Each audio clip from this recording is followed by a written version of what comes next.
Okay, तो चलिए हम लोग अभी जो कंटिन्यू कर रहे हैं भारत का केंद्रीय मंत्रिपरिषद, उसमें जो प्रीवियस क्लास में जितनी चीज़ों को मैंने बता दिया था उसके आगे कंटिन्यू करते हुए अभी हम लोग देखते हैं कौन कौन से ध्यान रखने योग्य जितनी बातें हैं उनको हम लोग देखते हैं। देखिए सबसे पहला यहाँ पे दिया हुआ है, क्या देखिएगा इसको, in addition to the two oaths mentioned above.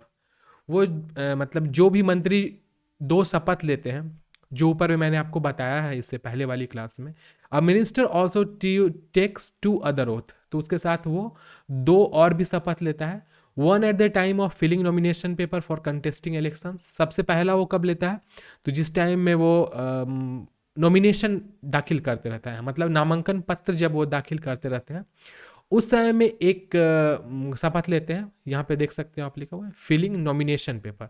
तो नॉमिनेशन पेपर मतलब क्या हो गया यहाँ पर, तो नामांकन पत्र दाखिल करते समय में एक शपथ उस समय में लेते हैं, और दूसरा for contesting election and other as member of house which is taken before the presiding officer. और दूसरा किस समय में वो लोग लेते हैं, तो दूसरा लेते हैं सदन के सदस्य के रूप में, और वो भी किसके सामने में, तो पीठासीन पदाधिकारी के समक्ष में वो दूसरा शपथ लेते हैं। In all the minister take 4 types of oath. तो ये भी एक पॉइंट बनता है, थोड़ा पीछे से मैं आपको बता रहा हूँ कि थोड़ा आपको भी याद हो जाए। टोटल नंबर ऑफ शपथ देखा जाए इस हिसाब से एक मंत्री अपने पूरे मतलब कार्यभार संभालने से पहले और बाद में तो 4 शपथ को वो लेता है, 4 टाइम्स वो लेता है, which are mentioned in schedule 3 of constitution. ये भी एक बहुत ही इंपॉर्टेंट पॉइंट है कि किस शेड्यूल में मेंशन किया हुआ है कि एक मंत्री शपथ 4 बार लेगा, मतलब 4 टाइम्स हो जाता है उसका शपथ। तो वो कॉन्स्टिट्यूशन के अनुसूची 3 में इस चीज का वर्णन बाजाप्ता रूप से किया हुआ है। उसके बाद है nothing has been said about deputy prime minister. अब फिर बात आती है डिप्टी प्राइम मिनिस्टर जो होते हैं हमारे उप प्रधानमंत्री, इनके बारे में किसी भी प्रकार की ऐसी बातें नहीं कही गई हैं। That's why when Devi Lal took oath as deputy minister in 1990, इसीलिए जब देवीलाल शपथ ग्रहण किए थे डिप्टी प्रेसिडेंट के रूप में, कब, 1990 में, then it was challenged in court on the background that it is unconstitutional because there is no provision in constitution regarding this. तो ये भी बहुत विवादास्पद बात बन गई थी कि जब 1990 में देवीलाल शपथ ग्रहण किए थे उप प्रधानमंत्री के रूप में, तो इस बात पर क्या हुआ था कि आधार मतलब न्यायालय में, उच्च न्यायालय में चुनौती दे दी गई थी कि यह बात अवसंवैधानिक हो जाएगी। अब मैं इस चीज को बताता हूं क्यों। क्योंकि उनके लिए किसी भी प्रकार का टर्म्स कंडीशन नियम कानून नहीं है। किनके लिए, तो हमारे डिप्टी प्राइम मिनिस्टर के लिए। तो इस चीज को क्या हुआ था कि जिस समय में देवीलाल मतलब उप प्रधानमंत्री के रूप में 1990 में चूज सेलेक्ट किए गए थे, तो उनके ऊपर मतलब उन इस मैटर में कि उनके लिए नियम कानून नहीं है, जबकि जितने भी और मेंबर्स बनते हैं, इवन की जो मंत्रिमंडल के मंत्रिपरिषद के अदर मेंबर्स होते हैं, मंत्री होते हैं, उनके लिए साथ साथ में पीएम के लिए भी बहुत सारे मतलब प्रोमिसेस होते हैं, ओथ्स होते हैं, तो इनके लिए क्यों नहीं है। तो ये बहुत बड़ा विवादास्पद कारण बन गया था। इस कारण को भी मैं बता देता हूँ ऐसा क्यों कारण हुआ था। ऐसा कारण इसलिए बना था क्योंकि मैं आपको बताता हूँ, देखो इस चीज़ को मैंने लास्ट क्लास में बताया, फिर से बता रहा हूँ कि देखिए सबसे पहले हमारे हो गए कौन, पीएम साहब हुए। पीएम साहब एक टीम लेके चलते हैं। पीएम साहब की एक बाजाप्ता टीम होती है, जो कि इनकी होती है, तो मंत्रिमंडल की एक टीम होती है। तो पीएम साहब के एब्सेंस में कॉन्स्टिट्यूशन में इस बात को बाजाप्ता लिखा हुआ है, खुशबू गुड इवनिंग, कॉन्स्टिट्यूशन में इस बात को बाजाप्ता लिखा हुआ है बच्चों कि जब पीएम साहब नहीं रहेंगे तो जितने भी मंत्रिमंडल के सदस्य होंगे वो पीएम के जगह पर काम करेंगे। मतलब कि वो एक तरीके से देखा जाए तो एक साथ मिलकर काम करेंगे, इसीलिए तो उनको मंत्री परिषद कहा जाता है। मतलब साथ होने का मतलब वो एक समझो तो कोई अलग से एक आदमी नहीं उसके लिए रखा जाएगा। तो फिर डिप्टी पीएम का काम क्या है, तो डिप्टी पीएम बस एक सपोर्ट, मतलब कहते हैं ना एडहोक बेसिस पे वो रहते हैं डिप्टी पीएम। तो डिप्टी पीएम हमारे किस रूप में होगा, तो एड मतलब सपोर्ट बेसिस पे हो। इनका सिर्फ ये काम होता है कि प्राइम मिनिस्टर न रहे, जैसे प्राइम मिनिस्टर बाहर चले जाए या प्राइम मिनिस्टर की आकस्मिक निधन हो जाए, तो उस जगह पे सत्ता विहीन नहीं हो जाए कोई पार्टी, इसीलिए डिप्टी पीएम रहते हैं। तो बोलेंगे कि इस ये जो व्यक्ति जितने मंत्रिमंडल के होते हैं, क्या वो डिप्टी पीएम का जगह नहीं ले सकते हैं? नहीं ले सकते हैं, क्योंकि मंत्रिपरिषद के जितने ही मेंबर्स होते हैं उनका वैल्यू बराबर होता है।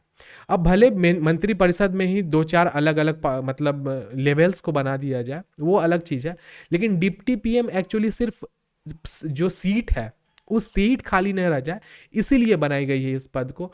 और आपको ये बात बार बार मैं बताता हूं कि जो मंत्रिपरिषद होता है वही प्राइम मिनिस्टर के अनअवेलेबिलिटी में, मतलब उनके न रहने पर काम करता है।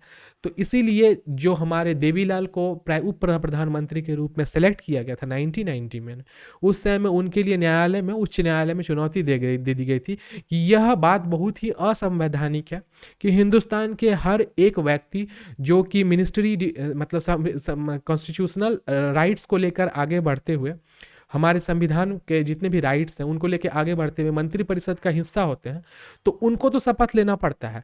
लेकिन एक जो उप प्रधानमंत्री होते हैं उनको क्यों नहीं शपथ लेना पड़ता है?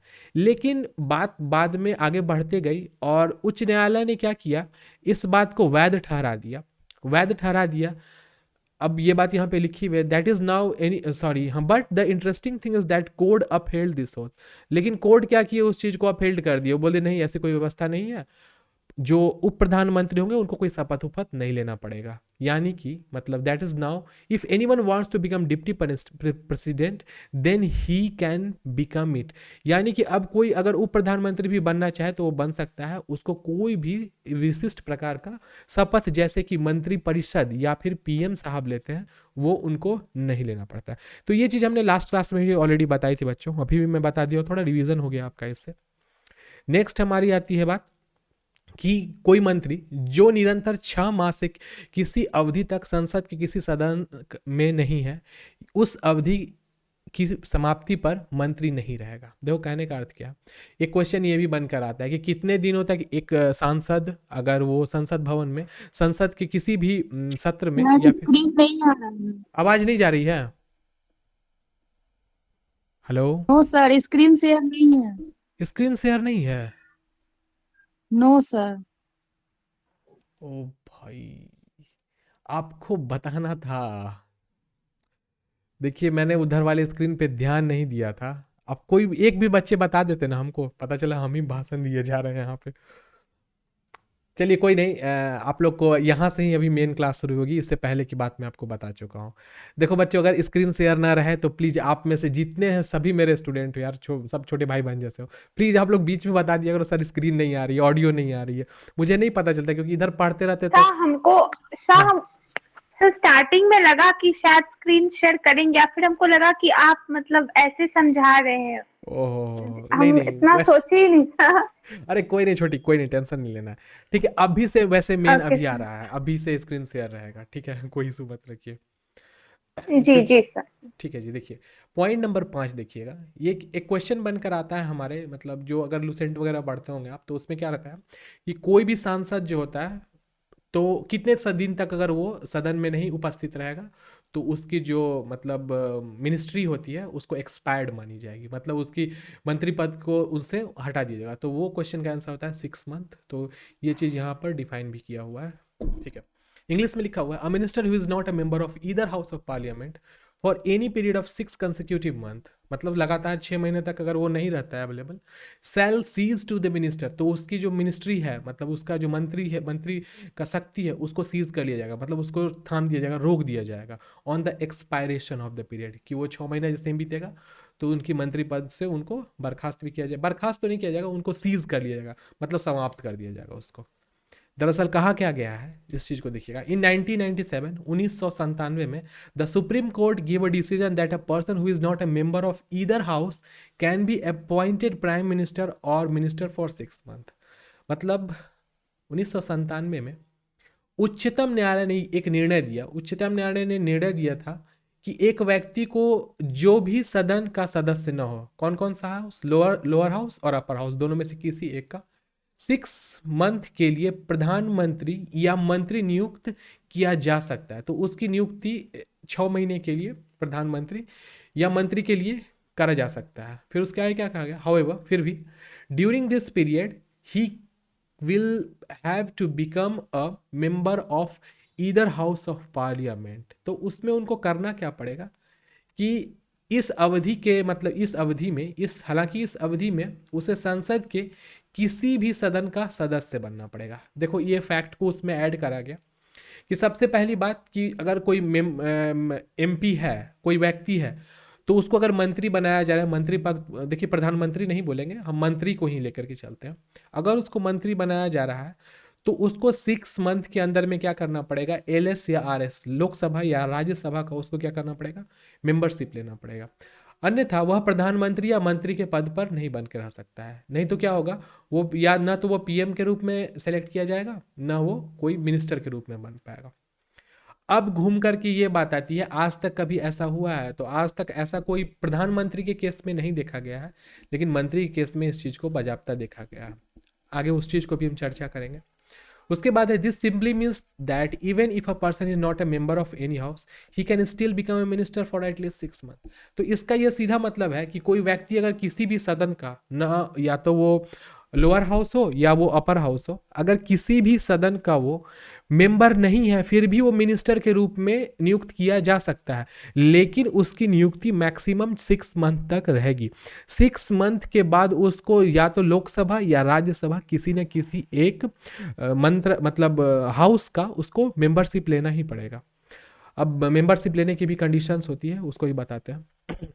And if he becomes a member of either house during this time then he can remain in minister till the government is dissolve. और उसके बाद क्या होती है कि अगर वो मिनिस्टर बन जाता है, जैसे कि कोई व्यक्ति है जिसको खाद्य मंत्रालय दे दिया गया और वो किसी भी हाउस का, लोअर हाउस अपर हाउस किसी का वो मेंबर नहीं था, फिर क्या होगा कि उसको 6 महीने के अंदर क्या करेगा, कोई ना कोई लोकसभा या राज्यसभा का उसको मेंबर बनना पड़ेगा। और जैसे ही वो व्यक्ति मेंबर बन गया, उसके बाद क्या होगा, जब तक वो मतलब जैसे कि कोई पार्टी है, बीजेपी ही है, जब तक वह विघटित नहीं होगी, मतलब जब तक सदन का सीमा मतलब जो समय अंतराल होता है वो खत्म ना हो, या फिर वो मतलब डिसॉल्व ना हो जाए।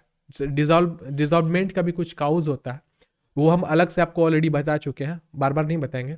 एक्चुअली छोटा सा हिंट दे देते हैं, जैसे कि अगर इमेजिन कीजिए विश्वास मत पारित नहीं होता है, तो उस केस में सदन डिसॉल्व कर दी जाती है प्रेसिडेंट के द्वारा में।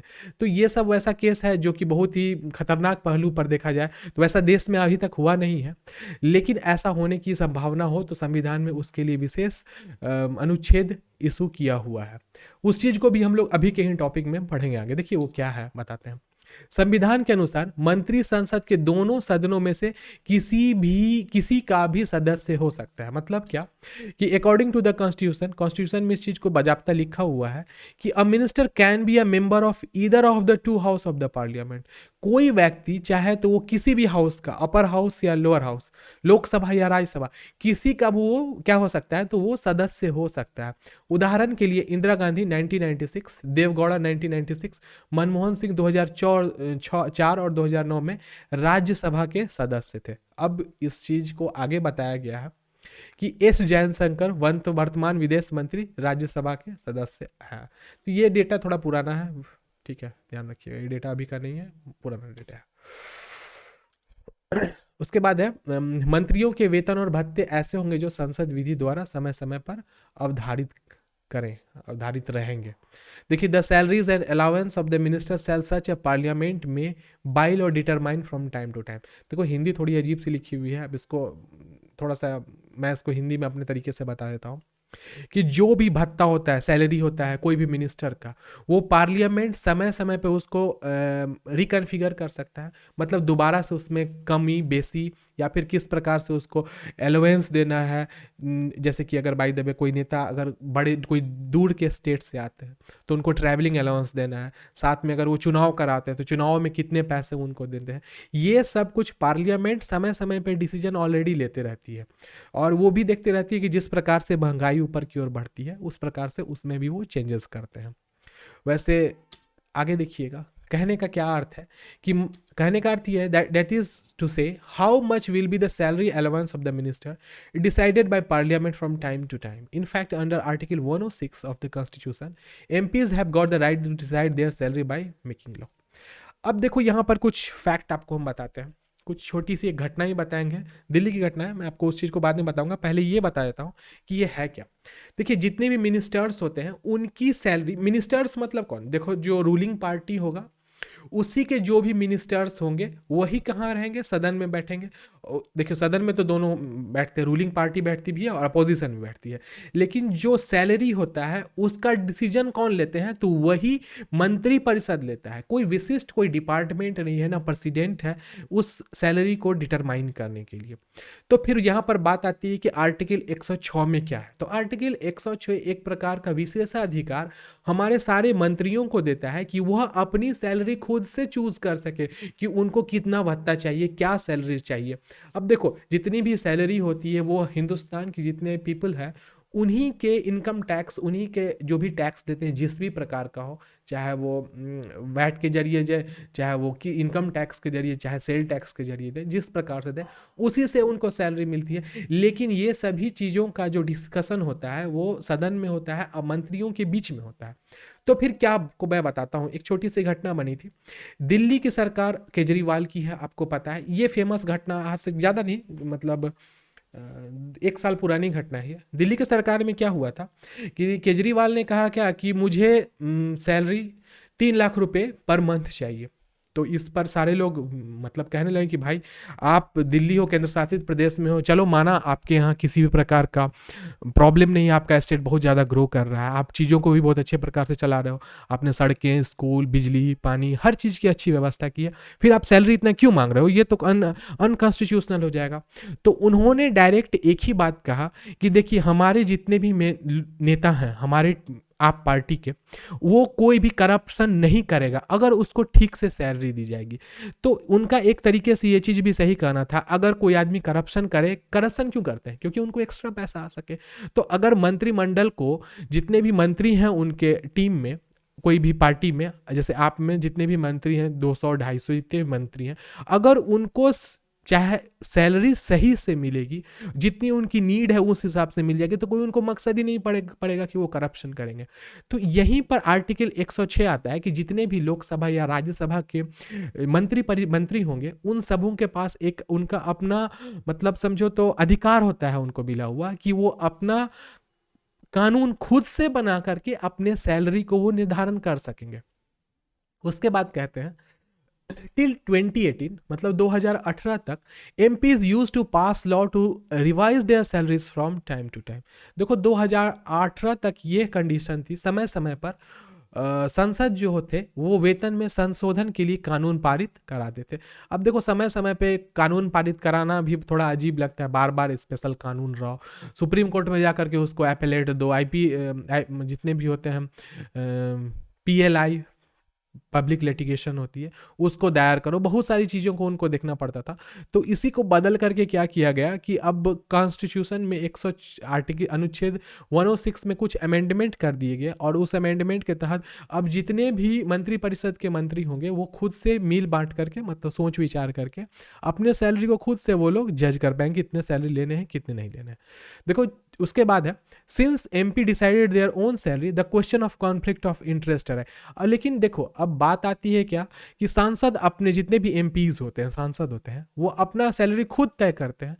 तो इस पर ये बहुत सारा ना मतलब कि कॉन्फ्लिक्ट विवाद आगे सामने चला आया। अब देखो क्या हुआ था मैं आपको बताता हूँ।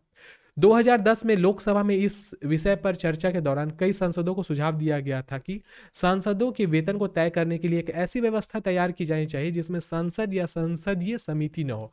तो फिर क्या हुआ था कि जब लोकसभा का 2010 का मीटिंग चल रहा था उस समय में ऐसा कहा गया था कि एक ऐसा मतलब कमेटी तैयार किया जाएगा, एक ऐसा मतलब पार्लियामेंट्री कमेटी होगा जो इस चीज़ का डिसीजन लेगी कि कितने सैलरी एक MP को, एक सांसद को मिलनी चाहिए।